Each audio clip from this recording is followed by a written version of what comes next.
Hello friends, आज का हिंदी व्याकरण का कुछ महत्व प्रश्न जो एग्जाम में पूछे जाते हैं।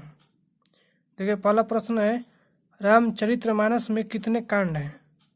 रामचरितमानस में 7 कांड होते हैं। दिनकर किस रस के कवि माने जाते हैं? दिनकर वीर रस के कवि माने जाते हैं। दिनकर जो रामधारी सिंह दिनकर किस रस के कवि माने जाते हैं? वीर रस के। निराला को कौन सा कवि माना जाता है? निराला को कौन सा कवि माना जाता है? क्रांतिकारी कवि। हिंदी में गद्य का जन्मदाता किसको माना जाता है? भारतेंदु हरिश्चंद्र को। हिंदी में गद्य का जन्मदाता किसे माना जाता है? भारतेंदु हरिश्चंद्र को। परहित सरिस धर्म नहीं भाई, पर पीड़ा सम नहीं अधमाई। इस पंक्ति के किसके द्वारा लिखा गया है? तुलसी जी के द्वारा। जब जब होए धर्म की हानि, वारे असुर धर्म अभिमानी। इस पंक्ति को किसने लिखे हैं? तुलसीदास ने।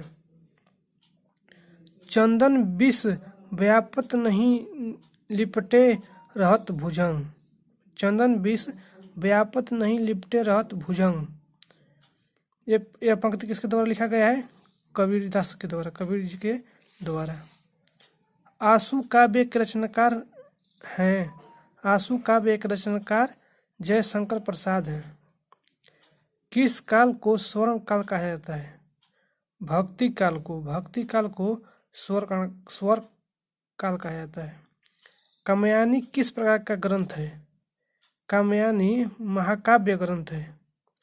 कामयानी किस प्रकार का ग्रंथ है? महाकाव्य। हिंदी पत्रिका कादम्बिनी के संपादक कौन है? हिंदी पत्रिका कादम्बिनी के संपादक नरेंद्र अवस्थी है। आत्मनिर्भरता निबंध के रचनाकार कौन है? बालकृष्ण भट्ट है। आत्मनिर्भरता के रचनाकार कौन है? बालकृष्ण भट्ट है। अब चलते हैं नेक्स्ट क्वेश्चन की ओर।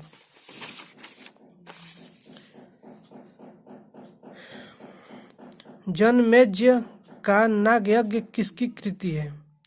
जनमेजय का नागयज्ञ किसकी कृति है? जयशंकर प्रसाद का। जनमेजय का नागयज्ञ किसकी कृति है? जयशंकर प्रसाद का। सखी ये मुझसे कह कर जाते हैं। सखी ये मुझसे कह कर जाते हैं। पंक्ति के रचनाकार कौन है? मैथिली शरण गुप्त। सखी ये मुझसे कह कर जाते हैं। पंक्ति के रचनाकार कौन है? मैथिली शरण गुप्त। वीर गाथा काल के सर्वश्रेष्ठ कवि माने जाते हैं। वीर गाथा काल के सर्वश्रेष्ठ कवि चंद्रबरदाई को कहा जाता है। चंद्रबरदाई को। आधुनिक युग की मीरा किससे कहा जाता है? महादेवी वर्मा को। आधुनिक युग की मीरा किससे कहा जाता है? महादेवी वर्मा को। हिंदी में स्वर कोकिला के नाम से जाना जाता है। हिंदी में स्वर कोकिला के नाम से जाना जाता है लता मंगेशकर को। हिंदी में स्वर कोकिला के नाम से किसे जाना जाता है?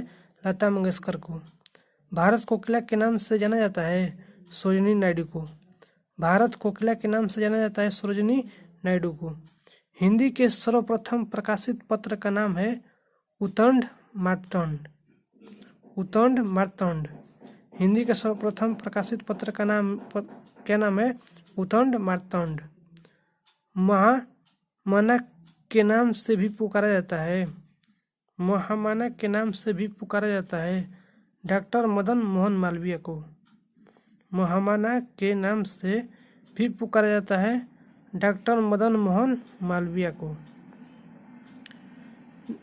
महामना के नाम से भी पुकारा जाता है किसको? डॉक्टर मदन मोहन मालवीय को। लोकमान्य किसे कहा जाता है? लोकमान्य किसे कहा जाता है? बाल गंगाधर तिलक को। बाल गंगाधर तिलक को हम लोग क्या बोलते हैं? लोकमान्य। देश रत्न किसे कहा जाता है? देश रत्न किसे कहा जाता है? देश रत्न किसे कहा जाता है? डॉक्टर राजेंद्र प्रसाद को। डॉक्टर राजेंद्र प्रसाद को हम लोग क्या बोलते हैं? देश रत्न। कठिन काव्य के प्रेत किसे कहा जाता है? कठिन काव्य के प्रेत किसे कहा जाता है? केशव दास को। केशव दास को हम लोग क्या बोलते हैं? कठिन काव्य के प्रेत कहते हैं। आज के लिए इतना ही दोस्त। जय हिंद, जय भारत।